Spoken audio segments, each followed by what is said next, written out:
Hello everybody, this is Shari. Welcome to Recipes to Live For. Today we're going to make granola. Much easier than you think. First we're going to add the largest container of oats that you can find, which is this one that I'm showing you. And you're going to cut up very roughly pecans. These are pecans. Pecans. And we're going to add that to the oats. Cup and a half, pretty much a cup and a half of everything is what you're going to see. These are papitas, which in another term is used is pumpkin seeds, deshelled.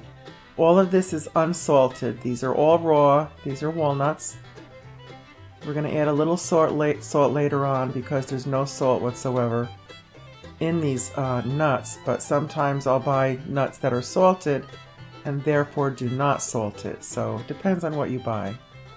So we just added the walnuts. Now we're going to very roughly chop up the almonds. Now you can put any nuts you want in here. I mean, I love pistachios. You could put pistachios in here, or cashews, or any other nut you like.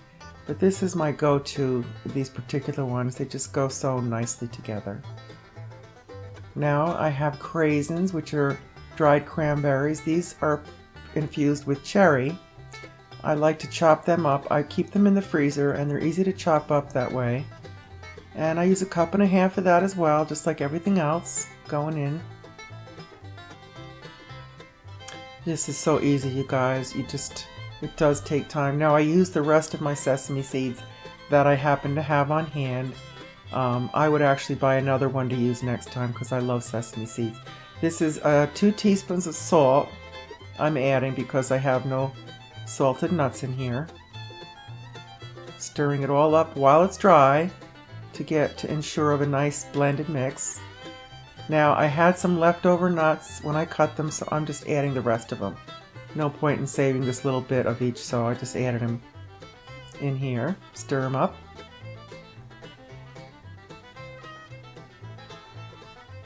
Aren't they pretty colors? Now I'm going to add a tablespoon of cinnamon. Now you don't have to add cinnamon, but I like it. You could actually add a tablespoon of pumpkin spice, which for the holidays is a really nice touch if you like pumpkin spice. But I just put the cinnamon in.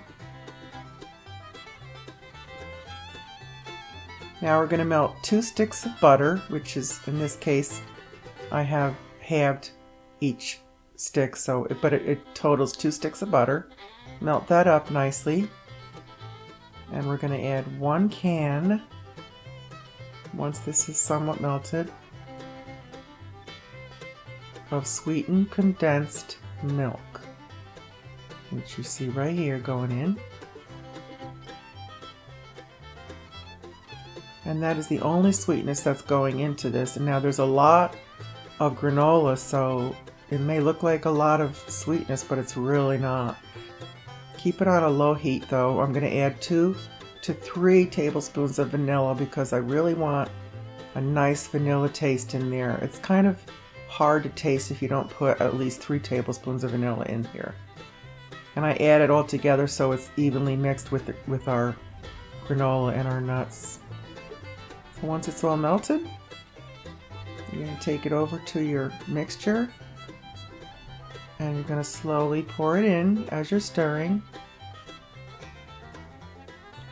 Get a nice even coat on everything.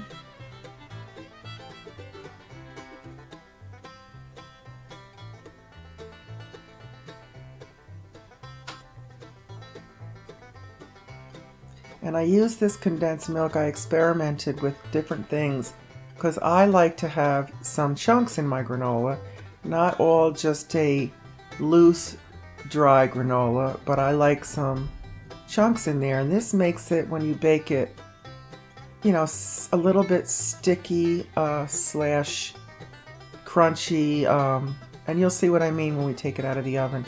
So you give it a good coat with all of that mixture, really nice, mix it really nice, and then we're going to put it on our cookie sheet. You don't have to oil it or anything because there's enough oils in the nuts and the butter. So put enough on a cookie sheet to cover the bottom.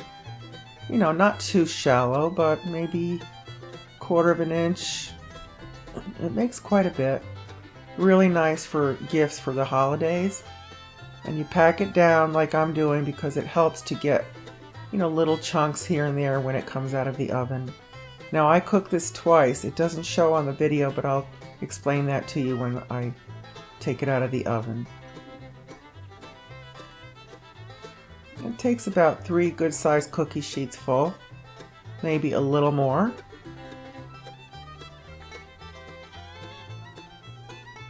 This is so good with yogurt and ice cream and plain as a snack.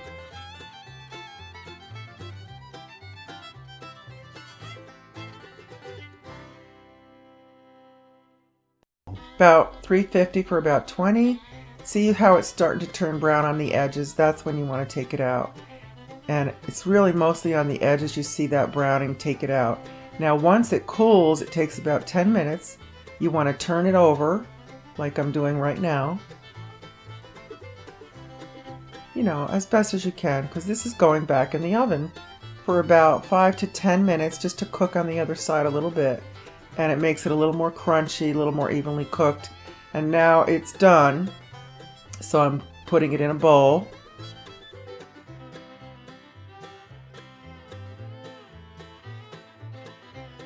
Now, once it cools completely, it has to be cooled completely. You can bag it up, double bag it, and then I would suggest putting it in a Tupperware as well to keep it fresh. I would say double bag it and, you know, distribute it probably in 4 decent sized bags. Get all the air out. Put it in a Tupperware that they can all fit and put it in the freezer, and it lasts way longer than if you just put it in a bag in the freezer. I give it as gifts. I eat it periodically. It lasts for 6 months that way if you're careful with the way you store it.